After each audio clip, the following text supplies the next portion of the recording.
안녕하세요. 오늘은 우리의 삶을 변화시키는 놀라운 능력, 바로 감사와 찬양에 대해 함께 나누려고 합니다. 혹시 요즘 감사할 일이 없다고 느끼시나요? 모든 것이 힘들고 어렵게만 느껴지시나요? 오늘 이 시간을 통해 어떤 상황에서도 감사할 수 있는 비결을 발견하시게 될 것입니다. 감사는 단순한 감정이 아닙니다. 우리 영혼을 치유하고 삶을 변화시키는 하나님의 능력입니다. 첫 번째로 감사가 가진 놀라운 능력에 대해 살펴보겠습니다. 데살로니가전서 5장 16절부터 18절 말씀입니다. 항상 기뻐하라, 쉬지 말고 기도하라, 범사에 감사하라. 이것이 그리스도 예수 안에서 너희를 향하신 하나님의 뜻이니라. 사랑하는 여러분, 이 말씀에서 주목할 단어가 있습니다. 항상 쉬지 말고 범사에입니다. 이는 조건이 없다는 의미입니다. 상황이 좋을 때만이 아니라 어려울 때도 힘들 때도 감사하라는 것입니다. 왜 하나님께서는 이렇게 명령하실까요? 그것은 감사가 우리에게 유익하기 때문입니다. 감사는 우리의 시선을 문제에서 하나님께로 돌리게 합니다. 시편 100편 4절부터 5절 말씀입니다. 감사함으로 그의 문에 들어가며 찬송함으로 그의 궁정에 들어가서 그에게 감사하며 그의 이름을 송축할지어다. 여호와는 선하시니 그의 인자하심이 영원하고 그의 성시하심이 대대에 이르리로다. 감사는 하나님의 임재 가운데로 들어가는 문입니다. 우리가 감사할 때 하나님의 선하심과 인자하심을 경험하게 됩니다.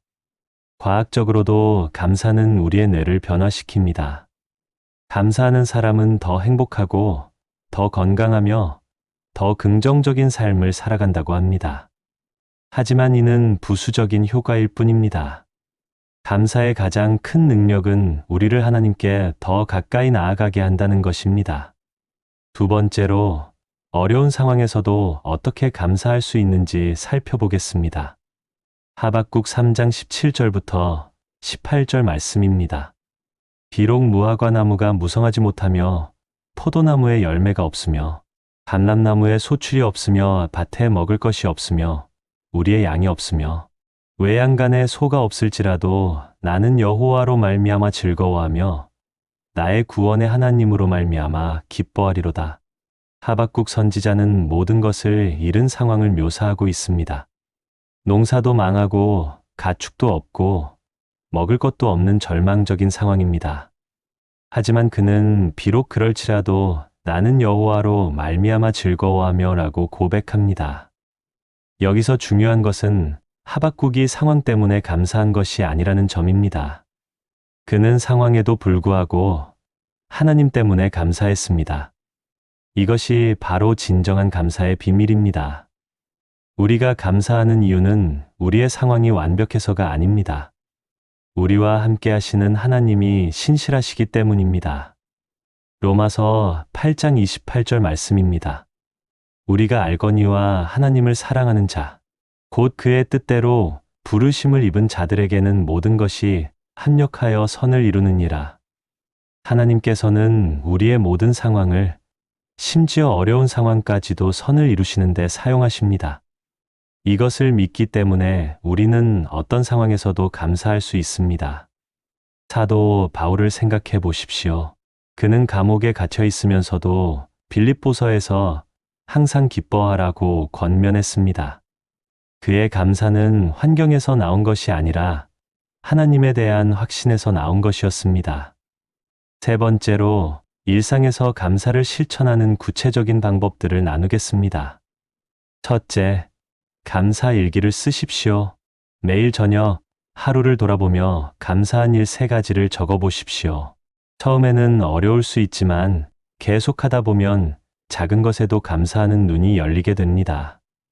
아침에 눈을 뜬 것, 따뜻한 밥 한 끼, 사랑하는 가족, 건강한 몸, 우리 주변에는 감사할 것들이 너무나 많습니다. 둘째, 감사 기도로 하루를 시작하십시오. 시편 118편 24절 말씀입니다. 이날은 여호와께서 정하신 것이라 이날에 우리가 즐거워하며 기뻐하리로다. 아침에 눈을 뜨자마자 하나님 감사합니다. 오늘도 새로운 하루를 허락하셨습니다라고 고백해 보십시오. 이렇게 감사로 시작한 하루는 전혀 다른 하루가 됩니다. 셋째, 작은 것에 감사하는 연습을 하십시오. 큰 축복만 기다리지 마십시오. 마실 물이 있는 것, 숨 쉴 수 있는 것, 걸을 수 있는 것, 이런 일상적인 것들에 감사하십시오. 이것들이 얼마나 큰 축복인지 깨닫게 될 것입니다. 넷째, 어려운 상황에서도 감사의 이유를 찾으십시오. 이것이 가장 어렵지만 가장 중요합니다. 문제 자체에 감사하는 것이 아니라 그 문제를 통해 배우는 것, 그 과정에서 경험하는 하나님의 신실하심에 감사하는 것입니다. 다섯째, 감사를 표현하십시오.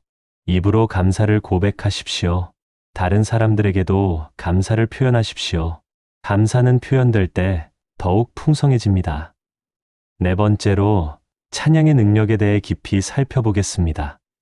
시편 22편 3절 말씀입니다.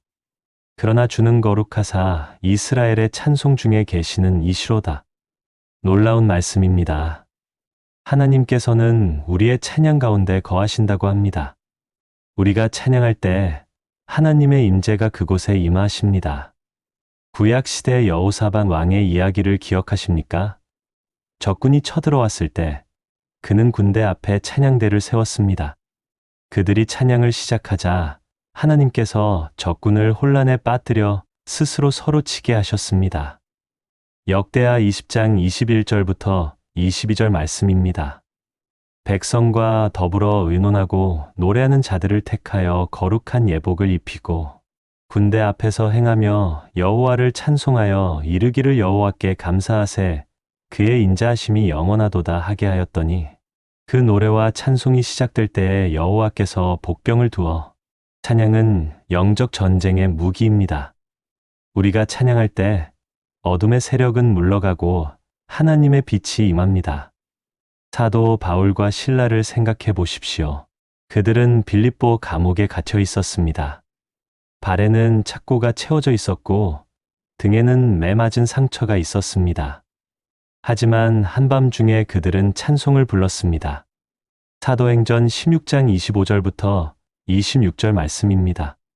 한밤중에 바울과 실라가 기도하고 하나님을 찬송하며 죄수들이 듣더라. 이에 갑자기 큰 지진이 나서 옥터가 움직이고 문이 다 열리며 모든 사람의 쇠사슬이 풀어진지라. 그들의 찬양이 지진을 일으켰고 감옥 문을 열었으며 결국 간수와 그의 온 가족이 구원받는 놀라운 역사가 일어났습니다. 찬양은 우리의 마음을 변화시킬 뿐 아니라 우리를 둘러싼 영적 환경을 변화시킵니다. 찬양은 두려움을 몰아내고 평안을 가져오며 믿음을 강하게 합니다. 마지막으로 감사와 찬양의 삶이 어떤 삶인지 함께 나누겠습니다.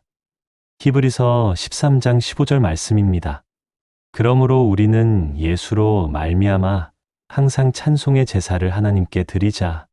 이는 그 이름을 증언하는 입술의 열매니라. 감사와 찬양은 하나님께 드리는 제사입니다. 구약 시대에는 동물을 제물로 드렸지만 신약 시대를 사는 우리는 찬송으로 제사를 드립니다. 감사하는 사람은 불평하지 않습니다. 감사하는 사람은 원망하지 않습니다. 감사하는 사람은 절망하지 않습니다. 왜냐하면 그의 눈이 하나님께 고정되어 있기 때문입니다. 빌립보서 4장 4절 말씀입니다. 주 안에서 항상 기뻐하라. 내가 다시 말하노니 기뻐하라. 바울은 2번이나 강조합니다. 기뻐하라. 다시 말하노니 기뻐하라. 이것이 얼마나 중요한지 알 수 있습니다. 감사와 찬양의 삶은 선택입니다. 상황이 좋아서 감사하는 것이 아니라 감사하기로 선택하는 것입니다. 기분이 좋아서 찬양하는 것이 아니라 찬양하기로 결단하는 것입니다. 시편 34편 1절 말씀입니다. 내가 여호와를 항상 송축하며 그를 송축함이 내 입에 계속하리로다. 다윗은 항상 계속하리로다 라고 말합니다. 이것이 감사와 찬양의 삶입니다. 한 번만이 아니라 계속해서 순간적이 아니라 항상 감사하고 찬양하는 삶입니다. 감사와 찬양은 우리의 영혼을 건강하게 하고 우리의 마음을 평안하게 하며 우리의 삶을 풍요롭게 합니다. 무엇보다도 하나님을 기쁘시게 합니다. 여러분의 입술에서 감사와 찬양이 끊이지 않기를 바랍니다. 여러분의 마음이 항상 감사로 충만하기를 바랍니다. 이제 함께 기도드리겠습니다. 사랑하는 하나님 아버지, 감사와 찬양의 능력을 깨닫게 하셔서 감사합니다. 우리에게 감사할 수 있는 은혜를 주셔서 감사합니다. 매일매일 감사할 제목들을 발견하는 눈을 열어주시옵소서. 작은 것에도 감사하며 어려운 상황 속에서도 하나님의 선하심을 신뢰하며 감사할 수 있는 믿음을 주시옵소서. 우리의 입술에서 찬양이 끊이지 않게 하시고 우리의 마음에 감사가 넘치게 하여 주시옵소서. 감사와 찬양으로 하나님의 임재를 경험하며 승리하는 삶을 살게 하여 주시옵소서. 모든 상황에서 주님께 감사하고 찬양하는 삶을 살아가도록 우리를 인도하여 주시옵소서. 우리 구주 예수 그리스도의 이름으로 기도드립니다. 아멘. 사랑하는 여러분, 오늘부터 의식적으로 감사를 실천해 보시기 바랍니다. 아침에 눈을 뜨면 감사합니다로 시작하십시오. 밤에 잠들기 전에 오늘 하루 감사한 일들을 떠올려 보십시오. 어려운 일이 있을 때도 그럼에도 불구하고 감사합니다라고 고백해 보십시오. 감사는 연습입니다. 계속 연습하다 보면 감사가 여러분의 습관이 되고 나아가 여러분의 인격이 될 것입니다. 오늘 하루도 감사와 찬양으로 충만한 하루 되시기를 축복합니다. 감사합니다.